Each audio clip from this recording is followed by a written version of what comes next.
ओम नमः शिवाय। हर हर महादेव। भोलेनाथ की कृपा आप सभी पर हमेशा बनी रहे। आप सभी के घर में सुख समृद्धि और शांति बनी रहे, ऐसी कामना करते हैं। आज की वीडियो में हम अमावस्या माता की कहानी सुनेंगे। उम्मीद है आपको खूब अच्छी लगेगी।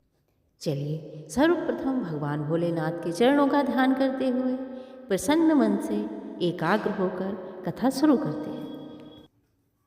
एक गरीब ब्राह्मण था।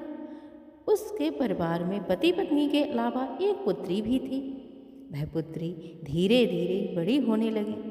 उस पुत्री में समय और बढ़ती उम्र के साथ सभी स्त्रियोचित गुणों का विकास हो रहा था।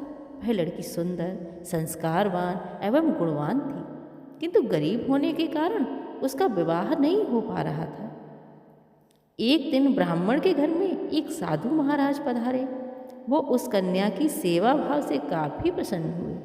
कन्या को लंबी आयु का आशीर्वाद देते हुए साधु ने कहा, इस कन्या की हथेली में विवाह योग्य रेखा नहीं है। तब ब्राह्मण दंपति ने साधु महाराज से इसका उपाय पूछा कि कन्या का विवाह कैसे होगा, क्या करें कि इसके हाथ में विवाह योग्य रेखा बन जाए। कुछ देर विचार करने के बाद साधु महाराज ने अपनी अंतर्दृष्टि से ध्यान करके बताया कि कुछ ही दूरी पर एक गांव में सोना नाम की धोबिन जाति की एक महिला अपने बेटे बहू के साथ रहती है, जो बहुत ही आचार विचार और संस्कार संपन्न है तथा पति परायण है। यदि यह सुकन्या उस धोबिन की सेवा करे और वह महिला इसकी शादी में अपनी मांग का सिंदूर लगा दे तथा बाद में इस कन्या का विवाह हो जाए तो इस कन्या का वैधव्य योग मिट सकता है।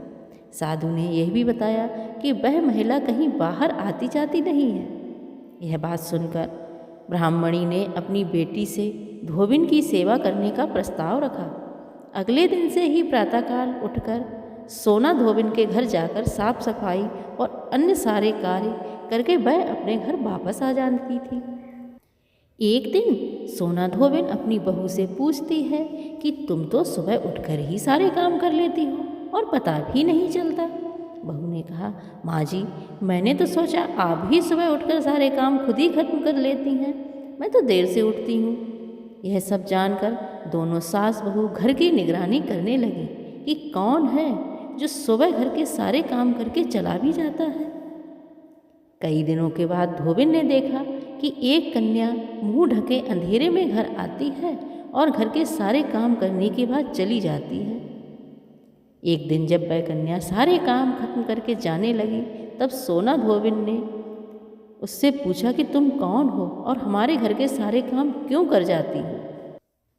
तब कन्या ने साधु महाराज द्वारा कही गई सारी बातें बताई। सोना धोबिन पति परायण थी, अतः उसमें तेज था। वह तैयार हो गई। सोना धोबिन ने पति थोड़ा अस्वस्थ थे।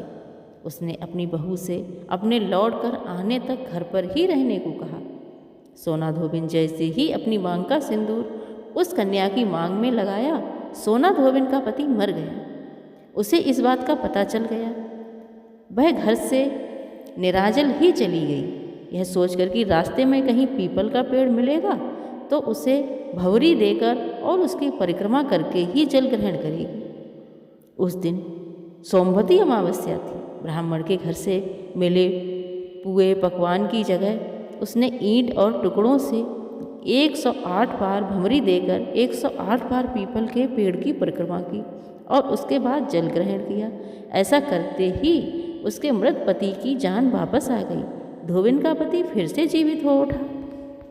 यह थी अमावस्या माता की एक छोटी सी सुंदर कथा आप लोगों को अच्छी लगी तो हमारे चैनल को लाइक, शेयर और सब्सक्राइब करें। हर हर महादेव।